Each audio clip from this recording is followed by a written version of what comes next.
বেশ কয়েক মাস ধরে লোকশিল্পীরা তাদের শিল্পী ভাতার টাকা নিজেদের অ্যাকাউন্টে পাচ্ছেন না।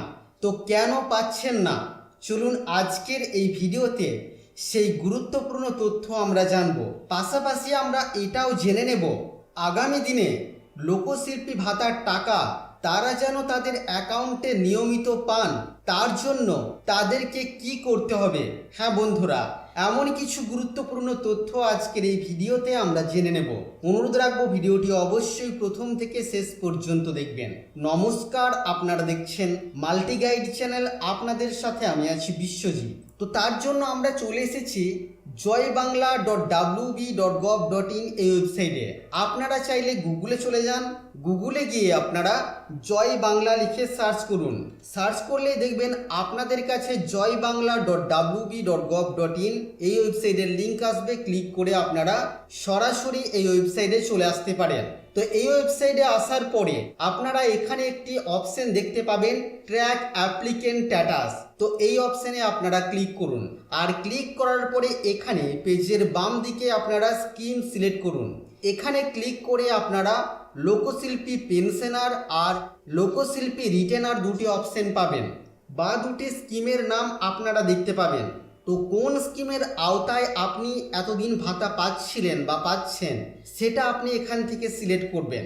করার পর এখানে ক্লিক করে আপনারা আপনাদের বেনিফিশিয়ারি আইডি অথবা আপনাদের মোবাইল নাম্বার অথবা আপনাদের আধার কার্ডের নাম্বার আপনারা এখানে দিয়ে সার্চ করতে পারেন। তো আমি এখানে মোবাইল নাম্বারটি সিলেক্ট করলাম, রেজিস্টার্ড মোবাইল নাম্বার যেটা আপনার লোকশিল্পী ভাতার সাথে যুক্ত করা আছে, সেই মোবাইল নাম্বারটিকে এবার আপনি পাশে এন্টার করুন এবং তার পাশে এখানে এই যে ক্যাপচা কোড আছে, এই ক্যাপচা কোড আপনি এখানে এন্টার করুন। করার পরে সার্চ অপশনের উপরে ক্লিক করুন।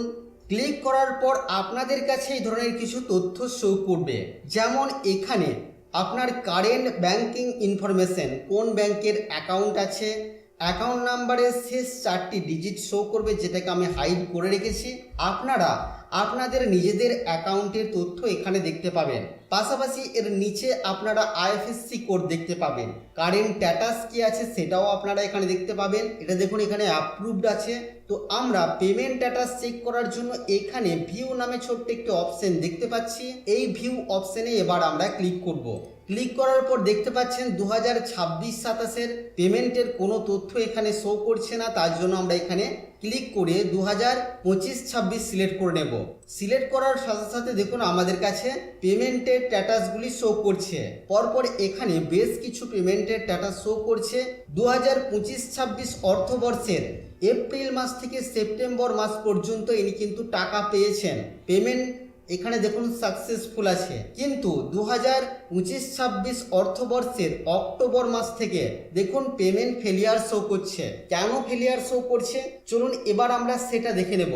তো আমরা তার জন্য ভিউ ইরর অপশনের উপরে ক্লিক করব এবং এখানে আমাদেরকে দেখানো হচ্ছে ইনভ্যালিড ব্যাংক আইএফএসসি কোড। তো এখানেই ওই গুরুত্বপূর্ণ তথ্যটি আমরা জানতে পারছি। আপনারা ইতিমধ্যে অনেকে জেনেছেন যে বেশ কিছু ব্যাংক মার্জ হয়ে একটি ব্যাংকে পরিণত হয়েছে এবং তাদের আইএফএসসি কোডগুলিও পরিবর্তন হয়েছে।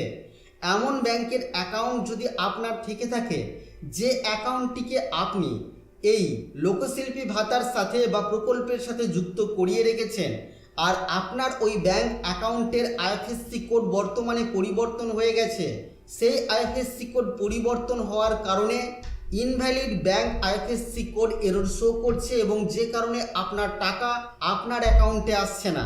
তো এই সমস্যাটির সমাধান আপনাদেরকে করতে হবে।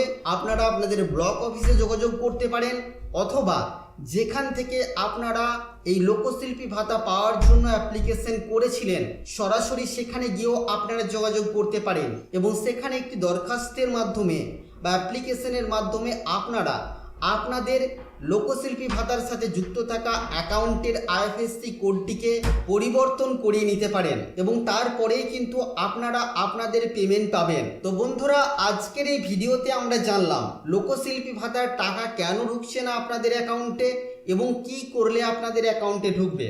আশা করছি বন্ধুরা আজকের এই ভিডিও আপনাদের কাছে তথ্যমূলক। ভিডিওটি ভালো লাগলে অবশ্যই লাইক করবেন, শেয়ার করে আপনার সকল বন্ধুদেরকে জানতে সাহায্য করবেন। ভিডিওটি প্রথম থেকে শেষ পর্যন্ত দেখার জন্য আপনাকে অসংখ্য ধন্যবাদ।